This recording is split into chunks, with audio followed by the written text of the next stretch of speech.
नमस्कार, बहुत स्वागत है आप सभी का न्यूज 18 राजस्थान पर। आप देख रहे हैं न्यूज 18 प्राइम में हूं आपके साथ हेमंत कुमार। नमस्कार, मैं हूं आपके साथ श्रुति श्रीवास्तव। बड़ी खबर के साथ शुरुआत कर रहे हैं न्यूज 18 प्राइम की, जहां पर शराब घोटाले में 17 महीने जेल में बिताने के बाद आखिरकार मनीष सिसोदिया शाम 6:50 पर जेल से बाहर आ गए। और जेल से बाहर निकलते ही मनीष सिसोदिया ने भारत माता की जय और इंकलाब जिंदाबाद के नारे लगाए हैं। मनीष सिसोदिया ने जेल से बाहर आने के बाद बीजेपी पर जोरदार हमला बोला और कहा कि एक आम आदमी तानाशाही के खिलाफ बोलेगा तो बीजेपी के लोग जेल में डाल देंगे। मनीष सिसोदिया, मनीष सिसोदिया।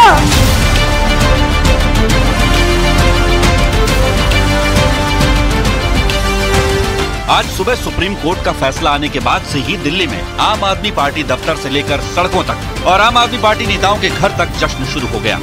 कहीं ढोल नगाड़े बजने लगे तो कहीं मुंह मीठा कराने का दौर शुरू हुआ। इस दौरान किसी ने सुप्रीम कोर्ट को शुक्रिया कहा तो किसी ने फैसले को इंसाफ की जीत बताया, तो कोई अपनी भावनाओं को छिपा नहीं पाया। दिल्ली की मौजूदा शिक्षा मंत्री आतिशी सिसोदिया की जमानत के फैसले पर अपने आंसू नहीं रोक सकी। आतिशी दिल्ली में एक स्कूल के उद्घाटन कार्यक्रम में शामिल होने पहुंची थी। वहां वो अपनी भावनाओं को रोक नहीं पाई। आतिशी ने कहा कि आज का दिन भारत की शिक्षा क्रांति के इतिहास में दर्ज किया जाएगा। एक झूठे केस में फंसाकर जेल में रखा गया। आज का दिन भारत के इतिहास में, भारत की शिक्षा व्यवस्था के इतिहास में जाएगा कि उस शिक्षा क्रांति के जनक की आज बेल हुई, आज सच्चाई की जीत हुई, शिक्षा की जीत हुई, दिल्ली के बच्चों की जीत हुई। जमानत का फैसला आने के बाद आतिशी ने अपने एक्स पोस्ट पर सत्यमेव जयते लिखकर फैसले का स्वागत किया तो सुनीता केजरीवाल ने लिखा कि भगवान के घर देर है अंधेर नहीं। पंजाब के मुख्यमंत्री भगवंत मान ने इसे सत्य की जीत बताया। फैसले पर खुशी जाहिर करने आम आदमी पार्टी के नेता मनीष सिसोदिया के घर भी पहुंचे और उनकी पत्नी को बधाई दी और उम्मीद जताई कि जल्द ही केजरीवाल और सत्येंद्र जैन को भी कोर्ट से राहत मिलेगी। से जो बेल हुई है और सुप्रीम कोर्ट का बहुत आभार है और हम इसी तरह से चाहते हैं कि सुप्रीम कोर्ट जैसे मनीष जी को दिया है उसी तरह से अरविंद केजरीवाल और सत्येंद्र जैन जी को भी बेल मिले, क्योंकि किसी के गुनाह नहीं है, सब निर्दोष हैं। दिल्ली शराब घोटाले मामले में गिरफ्तार हो चुके 4 नेताओं में 2 इस वक्त जमानत पर हैं, जबकि 2 लोग अभी भी जेल में हैं। मनीष सिसोदिया से पहले संजय सिंह को मामले में जमानत मिली थी। वहीं सीएम केजरीवाल और के कविता अब भी जेल में हैं। इस बीच सिसोदिया की जमानत पर सियासत भी शुरू हो गई है। आम आदमी पार्टी इसे न्याय की जीत बता रही है और बीजेपी पर साजिश का आरोप लगा रही है, तो वहीं बीजेपी कह रही है कि जमानत मिलने का मतलब निर्दोष साबित होना नहीं है। सिसोदिया की जमानत पर एनडीए और आईएनडीआईए गठबंधन के नेताओं ने भी अलग अलग रिएक्शन दिया है। आईएनडीआईए के नेताओं ने जहां इस फैसले के बहाने एजेंसियों पर हमला बोला, वहीं एनडीए ने जमानत को कोर्ट और कानून की प्रक्रिया बताया है। सुप्रीम कोर्ट को, माननीय सर्वोच्च न्यायालय को दिल से धन्यवाद देते हैं कि उन्होंने ये राहत दी मनीष सिसोदिया को, और सरकार से फिर से अपने सवाल दोहराते हैं कि ईडी और सीबीआई को आप अपनी बपौती मानकर मत चलिए। ये आपकी बपौती नहीं है, ये देश की संस्थाएं हैं, भारतीय जनता पार्टी की संस्थाएं नहीं है। देखिए, सबको न्याय मिलेगा और खासकर आप पार्टी के जितने नेता जेल में हैं, अरविंद केजरीवाल, उन्हें भी न्याय मिले। देखिए, इतने लंबे समय के बाद सिसोदिया जी को बेल मिला है और ये अच्छी बात है और पहले न्याय होना चाहिए था। जमानत के रूप में देखा जाना चाहिए। अदालत का ये फाइनल वर्डिक्ट नहीं है, उनको रिहा नहीं किया गया। आम आदमी पार्टी के साथ विवादों के बीच सांसद स्वाति मालीवाल ने भी सुप्रीम कोर्ट के फैसले का स्वागत किया है और मनीष सिसोदिया की जमानत पर खुशी जाहिर की है। मनीष सिसोदिया को जमानत तो मिल गई है, लेकिन एक सवाल अभी भी बना हुआ है कि क्या अब वो फिर से मंत्रालय का कार्यभार संभालेंगे, और अगर हाँ तो कब और कौन सा। और चलिए अब बात कर रहे थे मानसून सत्र की, क्योंकि मानसून सत्र के दौरान राज्यसभा में एक बार फिर से जोरदार हंगामा हुआ और इस हंगामे के केंद्र में थी जया बच्चन और सभापति जगदीप धनखड़। और क्या हुआ राज्यसभा में, इस रिपोर्ट में आपको दिखाते हैं कि एक बार फिर से कैसे जगदीप धनखड़ और जया बच्चन आपस में भिड़ गए। जया अमिताभ बच्चन ये बोलना चाहती हूँ, जया जी टेक योर सीट। और सर मुझे माफ करिएगा मगर आपका टोन जो है इज नॉट एक्सेप्टेबल। राज्यसभा में टोन पर छिड़ा संग्राम। सर मुझे माफ करिएगा मगर आपका टोन जो है is not accept. My language, my temper.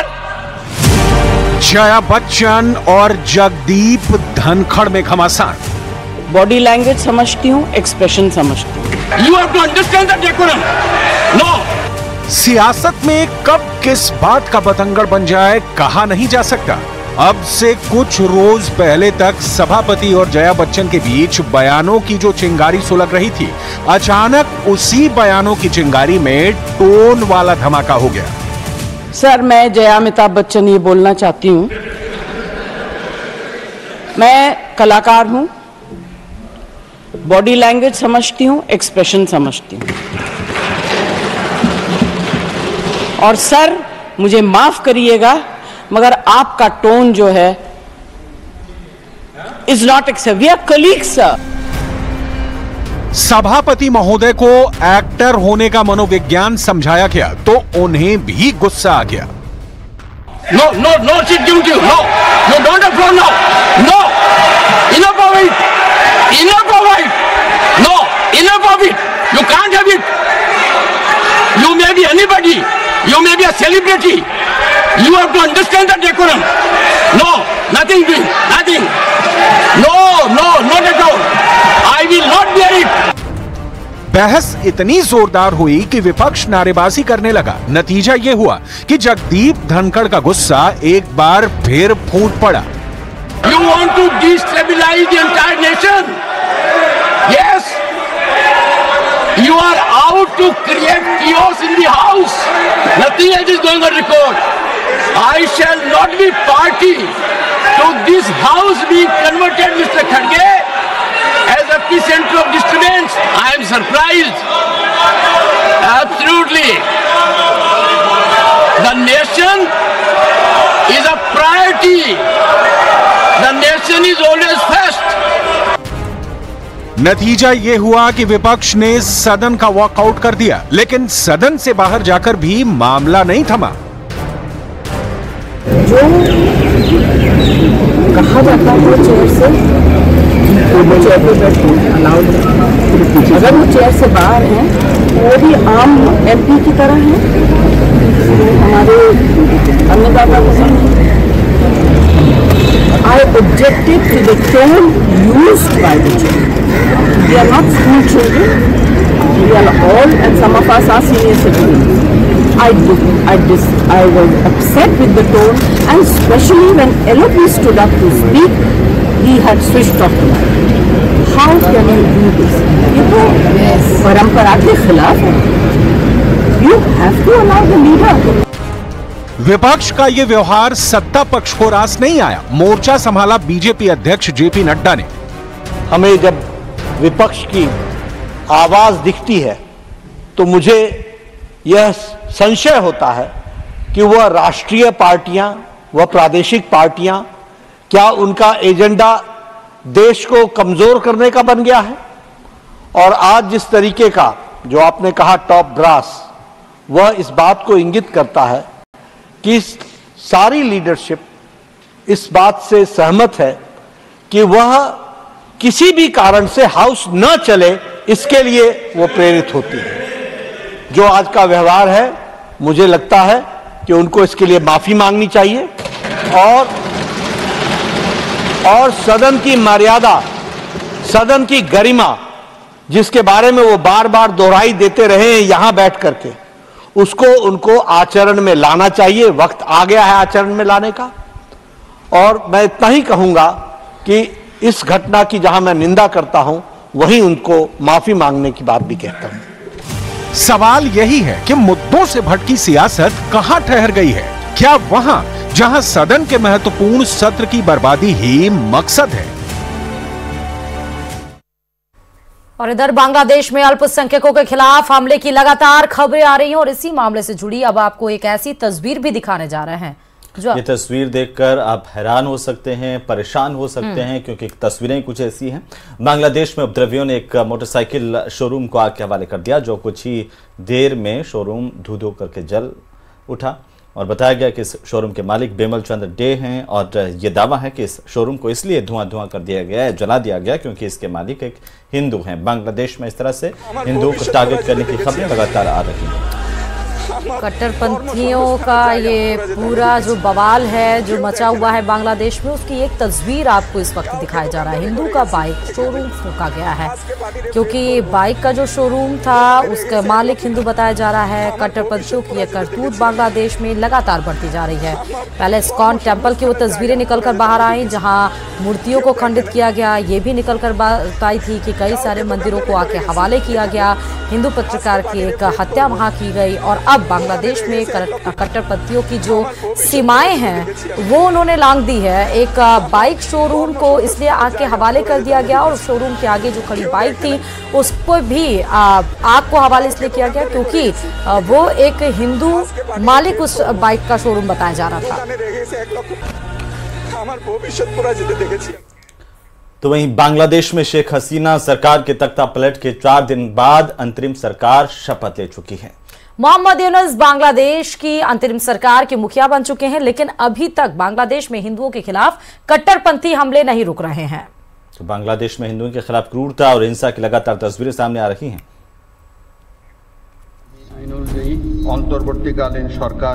অন্তর্বর্তীকালীন সরকারের প্রধান উপদেষ্টা পদের কর্তব্য বিশ্বস্ততার সহিত পালন করিব। बांग्लादेश में तख्ता पलट के 72 घंटे बाद अंतरिम सरकार बनी, लेकिन सबसे बड़ा सवाल, क्या अब हिंदू सुरक्षित होंगे?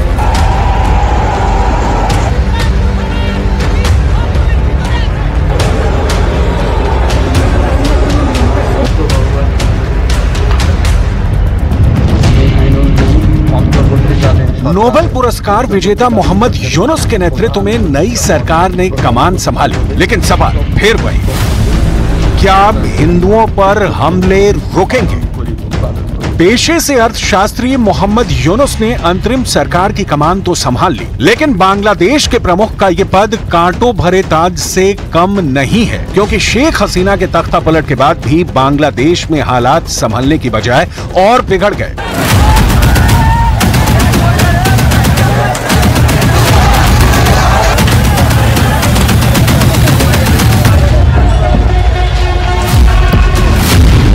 हिंदुओं पर हमले हो रहे हैं, मंदिरों पर हमले हो रहे हैं, पूर्व सेना अधिकारियों के घरों को जलाया जा रहा है, आंदोलन के नाम पर अब भी लूट हो रही है।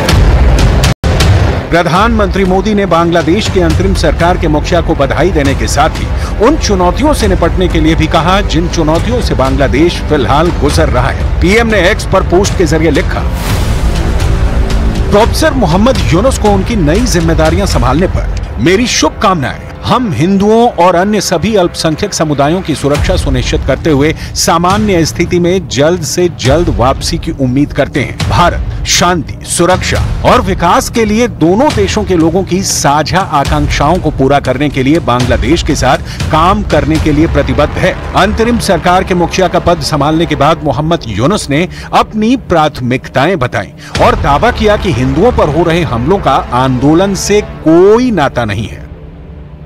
এর মধ্যে আমরা শুনলাম আসার পথে শুনে আসছি যে এখানে আইন শৃঙ্খলার ব্যাঘাত হচ্ছে, মানুষকে আক্রমণ করছে, ঘরবাড়ি জ্বালিয়ে দিচ্ছে, সম্পদ জ্বালিয়ে নষ্ট করছে, চুরি করছে, দিয়ে যাচ্ছে, অফিস আদালতে আক্রমণ করছে, সংখ্যালঘুদের উপর আক্রমণ করছে, হিন্দু, বৌদ্ধ, খ্রিস্টান, আহমদিয়া সবার উপর আক্রমণ করছে। এগুলো হলো ষড়যন্ত্রের অংশ, এগুলো আমাদের বিষয় না। আমাদের কাজ হলো এটাকে রক্ষা করা।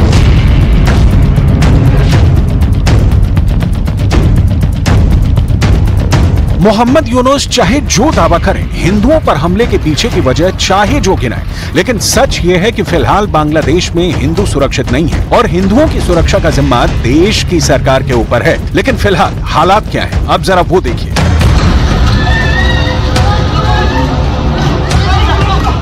ये बांग्लादेश के नोआखली का वीडियो है। वीडियो में कुछ कट्टरपंथी एक हिंदू लड़की को अगवा करते हुए दिखाई दे रहे हैं। 10 से 12 लोग लड़की को जबरन कार में उठाकर ले जाते दिखाई दे रहे हैं। इस मामले में जब शिकायत हुई तो कई घंटों बाद जाकर सेना ने इस हिंदू लड़की को कट्टरपंथियों के चंगुल से छुड़ाया। भारत को बांग्लादेश से जोड़ने वाले कई बॉर्डरों पर अब भी सैकड़ों की संख्या में हिंदू परिवार मदद के इंतजार में टकटकी लगाए बैठे हैं। बांग्लादेश में क्राइसिस के बीच जो छात्र वापस हिंदुस्तान लौटे हैं उनसे सुनिए कि फिलहाल बांग्लादेश के शहरों में क्या हालात हैं। कि वहाँ पर नेटवर्क शट डाउन कर दिया था, पेरेंट्स से कोई कांटेक्ट नहीं कर पा रहे थे, बात नहीं हो पा रही थी। कब आई हम? वहाँ से हम 23 को निकले थे, 25 को हम वापस मतलब अपने घर आ गए थे। बांग्लादेश में चुनौती बड़ी है, सरकार पर जिम्मेदारी बड़ी है, लिहाजा अब अंतरिम सरकार से उम्मीद यही है कि हालात जल्द ही सामान्य होंगे।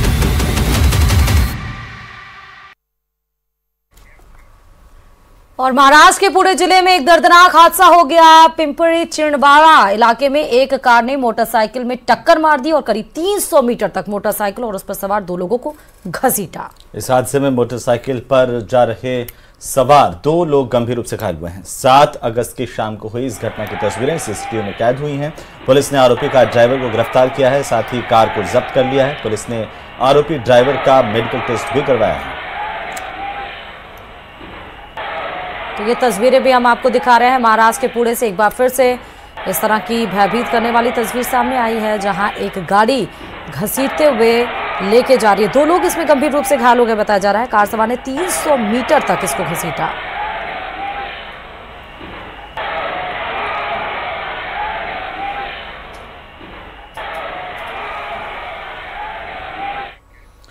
और एक बार फिर से बात करते हैं बांग्लादेश की, जहां पर बांग्लादेश में अंतरिम सरकार का गठन हो गया, लेकिन इसी बीच दहशतगर्दी की एक ऐसी साजिश का पर्दाफाश हुआ है जिसका सीधा कनेक्शन पाकिस्तान और बांग्लादेश से है।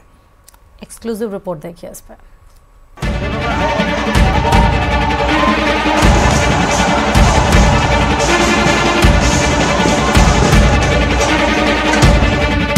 बांग्लादेश में दहशतगर्दी की सनसनीखेज साजिश। सरकार पर दबाव बनाने की तैयारी में आतंकी संगठन। भारत के खिलाफ प्लानिंग, मोहरा बांग्लादेश।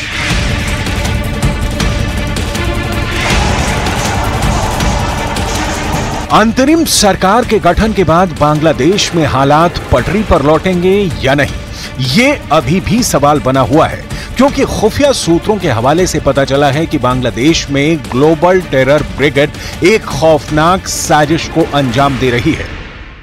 खुफिया सुरक्षा एजेंसियां दावा यह भी करती हैं कि बांग्लादेश की नई अंतरिम सरकार को यह कट्टरवादी आतंकवादी संगठन हाईजैक करना चाहते हैं, ताकि भारत समेत पूरे विश्व में वह अपने पैर पसार सके और आतंकवाद विरोधी उनके एजेंडे को मिल सके एक मजबूत स्पॉन्सर।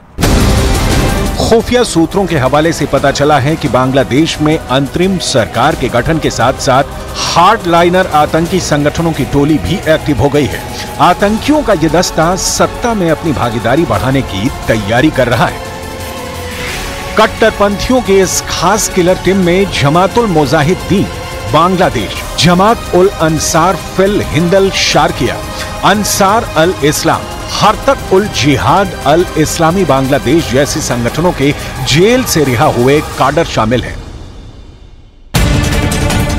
जिनको बांग्लादेश और भारत में आतंक फैलाने के आरोप में गिरफ्तार किया गया था, या फिर ये तख्ता पलट से पहले बांग्लादेश में कहीं छिपे हुए थे। सूत्रों के हवाले से यह भी पता चला है कि नूरुल इस्लाम बुलबुल मोहम्मद, नजरुल इस्लाम कमाल अहमद सिकदर, अबू आमिर अल बंगाली, अबू रूहम अल बंगाली, अबू अदनान, अबू दुजाना अल बंगाली और अबू एहसन वो प्रमुख चेहरे हैं जो बांग्लादेश के अंतरिम सरकार पर लगातार दबाव बनाने की कोशिश करेंगे। नूरुल इस्लाम जेएमबी के प्रमुख नेताओं में से एक हैं, जो उनकी गतिविधियों को ऑपरेट करता है। बुलबुल मोहम्मद ढाका में एक्टिव है। फिलहाल जमात के रिहा हुए नेताओं के स्वागत कार्यक्रम का वो आयोजन कर रहा है। अबू आमिर के अल कायदा इंटरनेशनल से संपर्क रहे हैं, जबकि अबू दुजाना और अबू एहसन जमातुल अंसार फिल हिंदल शारकिया संगठन के सदस्य हैं। जो पिछले कुछ ही सालों में सक्रिय हुआ है और आंदोलन में इसकी प्रमुख भूमिका थी। खुफिया और सुरक्षा एजेंसी सूत्रों के मुताबिक बांग्लादेश में जो नई अंतरिम सरकार बनी है उस पर दबाव बनाना चाहते हैं जमातुल मुजाहिदीन बांग्लादेश और उस जैसे कई कट्टरपंथी आतंकवादी संगठन।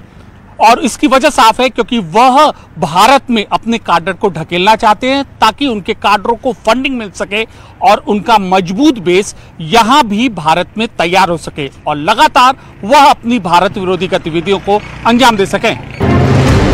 पता तो ये भी चला है कि इन कट्टरपंथी आतंकी संगठनों का नेटवर्क खास तौर से पश्चिम बंगाल के मुर्शिदाबाद, मालदा और नादिया जिलों के अलावा असम के मुस्लिम बहुल जिलों में कुछ हिस्सों में सक्रिय है। ये क्षेत्र उत्तरी और उत्तर पश्चिमी बांग्लादेश में जमातुल मुजाहिदीन बांग्लादेश के गढ़ों के भी करीब है।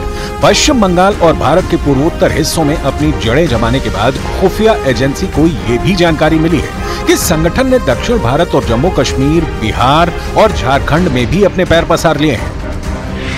भारतीय खुफिया एजेंसियों को यह पुख्ता जानकारी मिली है कि इन कट्टरपंथी आतंकी संगठनों के भारत में लगभग 50 मॉड्यूल काम कर रहे हैं। इसमें से ज्यादा चिंता की बात यह है कि भारत, पाकिस्तान, अफगानिस्तान और यहां तक कि दूसरी जगहों पर सक्रिय आतंकी समूहों के साथ संबंध है। इन सभी समूहों को जोड़ने वाला सामान्य सूत्र उनकी भारत विरोधी, लोकतंत्र विरोधी और सलाफी समर्थक विचारधारा है। भारत में कट्टरपंथी आतंकी संगठनों के सहयोगी हैं इंडियन मुजाहिदीन, अल जिहाद, अल उम्मा और student Islamic movement of India Simi. Pakistan के मामले में इन्होंने लश्कर तैयबा, एलईटी और हरकतुल जिहाद अल इस्लामी हूजी के साथ एक मजबूत नेटवर्क स्थापित किया है। इसी तरह उन्होंने अफगानिस्तान में तालिबान और अल कायदा के साथ संबंध बनाए हैं। म्यांमार में अपने संचालन के लिए इन्होंने दक्षिणी बांग्लादेश में रोहिंग्या शरणार्थी शिविरों में स्थित रोहिंग्या सॉलिडेरिटी ऑर्गेनाइजेशन बनाया है, जिनका मेन मोटिव है बांग्लादेश से बगदाद तक जिहाद।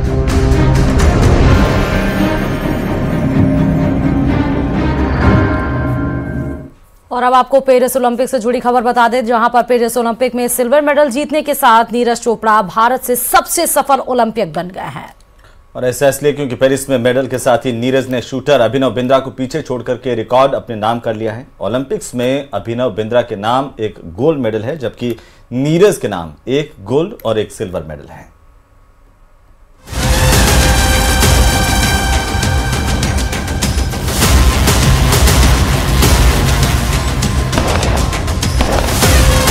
नीरज चोपड़ा ने पेरिस में रचा इतिहास। लगातार 2 ओलंपिक्स में जीते गोल्ड और सिल्वर। नीरज बने भारत के सबसे सफल ओलंपियन। पेरिस ओलंपिक में गुरुवार का दिन भारत के लिए ऐतिहासिक रहा। जैवलिन थ्रो में नीरज चोपड़ा ने सिल्वर मेडल जीतकर इतिहास में अपना नाम दर्ज करवा लिया। नीरज का सिल्वर मेडल इस ओलंपिक में अभी तक भारत का सबसे बड़ा मेडल है। कंट्री के लिए जब भी मेडल जीतते हैं उसकी खुशी तो होती है, लेकिन वही है कि पर्सनली मतलब मेडल की बात अलग है, लेकिन अब टाइम है इम्प्रूवमेंट करने का थ्रो में भी। इस जीत के साथ ही नीरज ने टोक्यो ओलंपिक्स का अपना रिकॉर्ड भी ध्वस्त कर दिया। टोक्यो ओलंपिक्स में नीरज ने 87.58 मीटर भाला फेंका था, लेकिन पेरिस में नीरज ने 89.45 मीटर तक भाला फेंककर सिल्वर मेडल अपने नाम कर लिया। ये सीजन में नीरज का बेस्ट थ्रो भी रहा। इस मेडल के साथ ही नीरज चोपड़ा 2 ओलंपिक्स के व्यक्तिगत इवेंट में गोल्ड और सिल्वर जीतने वाले पहले भारतीय बन गए हैं। इससे पहले भारत के लिए व्यक्तिगत इवेंट में अभिनव बिंद्रा ने बीजिंग 2008 में गोल्ड जीता था, मगर वो इसके बाद कोई मेडल नहीं जीत सके। नीरज के अलावा ओलंपिक्स के व्यक्तिगत इवेंट्स में wrestler Sushil Kumar, badminton star PV Sindhu और शूटर मनु भाकर ही 2 मेडल जीत चुके हैं। हालांकि सुशील, सिंधु और मनु गोल्ड मेडल नहीं जीत सके थे।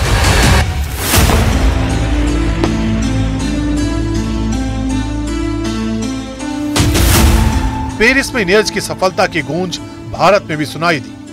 देश नीरज के मेडल का जोरदार जश्न मना रहा है। प्रधानमंत्री मोदी ने नीरज को बधाई देते हुए उन्हें आने वाली पीढ़ियों के लिए उदाहरण बताया। पीएम मोदी ने लिखा, नीरज चोपड़ा उत्कृष्टता के साक्षात उदाहरण हैं। उन्होंने बार बार अपनी प्रतिभा दिखाई है। भारत को खुशी है कि वे एक बार फिर ओलंपिक्स में सफल रहे हैं। रजत पदक जीतने पर उन्हें बधाई। वे आने वाले अनगिनत एथलीटों को अपने सपनों को पूरा करने और हमारे देश को गौरवान्वित करने के लिए प्रेरित करते रहेंगे। हरियाणा के पानीपत में नीरज के घर पर भी जश्न मन रहा है। उनके परिवार को बधाइयां देने के लिए लोग दूर दूर से उनके घर पहुंच रहे हैं।